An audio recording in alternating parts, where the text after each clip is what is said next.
So, structural rearrangement of our genome. Why is it important? And what are the tests that one can undertake to find out if those are present in our body? Hello, welcome to Dr. XY's channel. Here you will hear from a board-certified clinical laboratory geneticist about things that are interesting and fascinating in genetics. So if that's of interest to you, subscribe and you will hear more from me. So structural rearrangements, talking about the pieces of our genome, of our chromosomes, that they move location. So it's not necessarily that the sequence of them changed, but that they are present at a wrong place. Just like many things in life, no location matters. If someone is born with a structural gene rearrangement, it's possible that this person will have increased chance of infertility or maybe have recurrent pregnancy loss. This can also happen in a somatic manner, meaning that a person is born without these rearrangement. But as life goes on, as our cells divide, mistakes happen and translocation may occur. And these translocations, usually if it's a mistake that does not give the cell any advantage, our immune system may detect the cells and kill it off. In rare occasions, this actually might give cells more survival advantage so that the cells can move on to develop tumor. Some of the well-known translocations would be, for example, the translocation between chromosome 9 and chromosome 22 in chronic myeloid leukemia. This is an event that leads to the fusion of two genes, BCR-ABL, then that leads to the oncogenic process of the disease. And through scientific medical research, we also discovered medication that can specifically target this upregulation of gene expression due to the rearrangement. So this is why it's important to find out about genomic rearrangement. And so what are the tests out there that can detect it? One test and true method would be chromosome analysis. This is when we can take an individual's blood, put it in tissue culture, and harvest the cells and look at the cells that are undergoing cell division. As the cells go through mitosis, the chromosomes condense and they actually become microscopically visible. And if you stain the chromosome in certain manners, then every chromosome should have its own shape and staining pattern. From there, you can tell who is who. And if one chromosome has switched piece with another, that's where you can find out. So this is just the most traditional method is chromosome analysis, and it's offered in almost all clinical genetics lab. And I will make an episode to help you understand the result of chromosome analysis. Another relatively newer method would be to use sequencing analysis.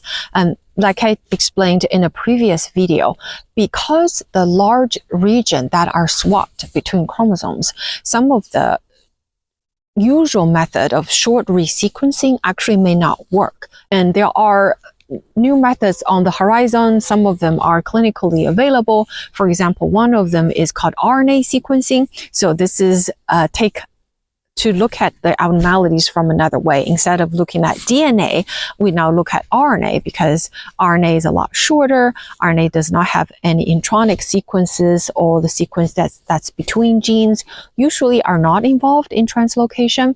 So if you look at RNA and reverse transcribe that into cDNA, then you sequence the cDNA sequences, you have a higher chance of detect the junction of those translocation. So there might be too many jargons here. So if you want me to explain more in a separate video, let me know in the comment below. So RNA sequencing is also clinically available, although usually it's only available in those center that has pretty advanced technology. Now, there are also even newer methods on the horizon. One of them, for example, is called Optic genome mapping. So this is a method where there are specific sequences in our genome, and then an enzyme can come in to label that specific sequence with a particular color, for example, fluorescent green.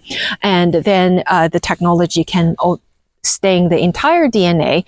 So you will have, now the DNA has a backbone of blue color, and the place that's has the specific sequence that's recognized by the enzyme has green color. Then if you stretch out the DNA strand and take a picture of it, every segment of DNA should have its own signatures of the pattern of the green dots on the blue backbone. And using that, then you can map them to the reference genome. Then you can understand whether or not this sequence is a normal sequence, everything is aligned in the order that it's supposed to be, or you might realize, oh, there's a piece that actually doesn't belong here, and maybe it's a translocation, maybe it's an inversion, maybe it's an insertion.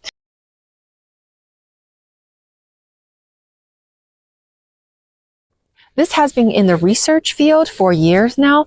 The clinical lab are just starting to adopt it. So it's probably maybe only 1 or 2 centers in the United States that offer this clinically, but this is very, very new.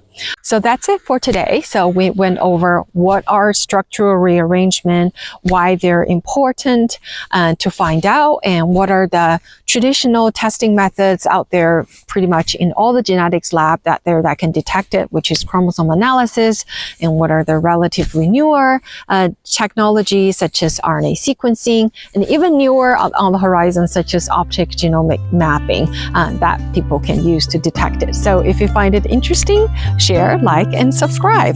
This is Dr. XY. I will see you next time. Bye-bye.